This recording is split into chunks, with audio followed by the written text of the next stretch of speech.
Hi மக்களே, நேற்று double ஹெட்டரில் பார்த்தீங்கன்னா second match Rajasthan Royals versus Gujarat Tamizhans செம்மையாக இருந்துச்சு மேட்ச்சு. லாஸ்ட் ஓவர் த்ரில்லர்னு சொல்லுவாங்கல்ல, அது ஃபஸ்ட் டைம் IPL 2026 நேற்று பார்த்துருக்கோம்.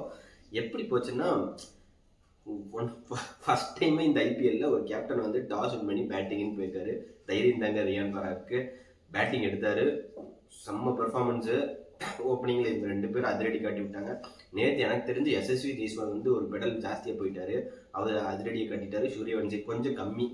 அவரோட ஸ்ட்ரைக் ரேட் 170 எனக்கெல்லாம் 170 என்னப்பா நீ 170 ஆடிட்டு இருக்க அப்படிங்கிற மாதிரி தான் எனக்கு தோணுச்சு. ஏன்னா 250 300 போகிற அவர் நேற்று 170 தான் ஆடி இருக்காரு.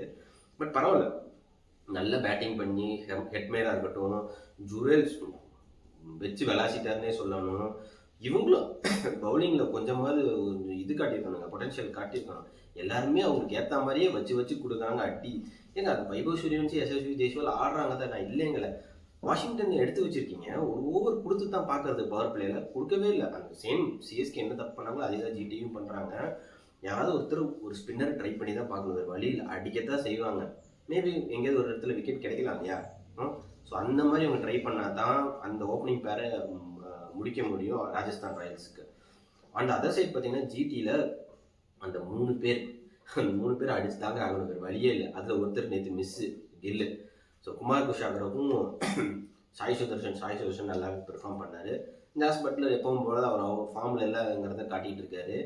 அதுக்கப்புறம் வந்தவங்கெல்லாம் பார்த்தீங்கன்னா சடன்னு அந்த சீட்டு கட்ட மாதிரி சரிஞ்சிட்டாங்க. கடைசியில் ரபாடாவும் ரஷீத் கானும் உண்மையிலே சொல்கிறாங்க, அந்த டெத்து அந்த 7வது 8வதுக்கு சூப்பராக கொண்டு போனாங்க, டீமை எடுத்துகிட்டு போனாங்க. நான் கூட நினச்சேன் ஜெயிச்சிருவாங்க கடைசியிலே.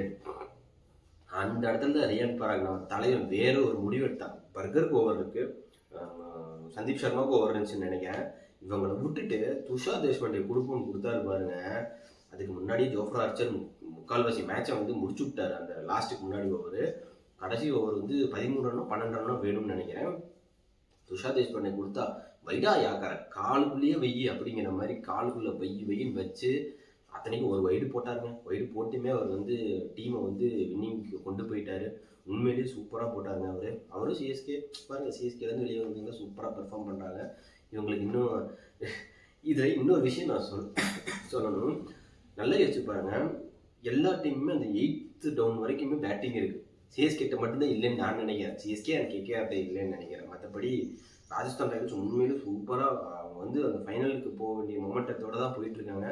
ஜடேஜா ட்ரைட் பண்ணி எடுத்து வந்து ஒரு இதுவும் காட்டலன்னு நான் நினைக்கிறேன். இப்போ வரைக்கும் போன மேட்சாவது ஏதோ ஒரு விக்கெட் எடுத்தாரு, துபாய் விக்கெட்டு. இந்த மேட்ச்சில் பெருசாக எதுவும் கான்ட்ரிபியூட் பண்ணலை. அவங்களுக்கு செட்டு தாங்க.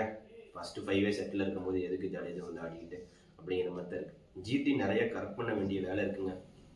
அந்த ஃபஸ்ட்டு 3 பேரில் ஜாஸ் பட்லர் கிளிக் ஆகிடும் இல்லையா, வேறு வழியே இல்லை. ட்ராப் பண்ணிட்டு வேறு யாராவது தான் உள்ளே எடுத்து போனாங்க, வேறு வழியே இல்லை. ஸோ அந்த மாதிரி தான் போயிட்டுருக்கு GTக்கு. ஓகேங்களா? நீங்கள் கமெண்ட்டில் போஸ்ட் பண்ணுங்கள், யாரை லைனப்பில் கொண்டு வந்திருந்தா இந்த GT வந்து இன்னும் கொஞ்சம் பெட்டர் ஆகலாம், கேவல் ஃபார்வர்ட் போகலாம் அப்படின்னு கமெண்ட்டை போஸ்ட் பண்ணுங்கள், நம்ம டிஸ்கஸ் பண்ணலாம். நம்ம சேனலுக்கு நீங்கள் ஃபஸ்ட் டைம் வந்தீங்கன்னா மறக்காமல் லைக் பண்ணுங்கள், கமெண்ட் பண்ணுங்கள், பெல் பட்டனை டிங் டவுன் பண்ணுங்கள். அது மட்டும் இல்லாமல் சப்ஸ்கிரைப் பண்ணுங்கள். அப்போ தான் நான் போகிற வீடியோஸ் எல்லாம் உங்களுக்கு நோட்டிஃபிகேஷனில் வரும். Until then signing off from BSND.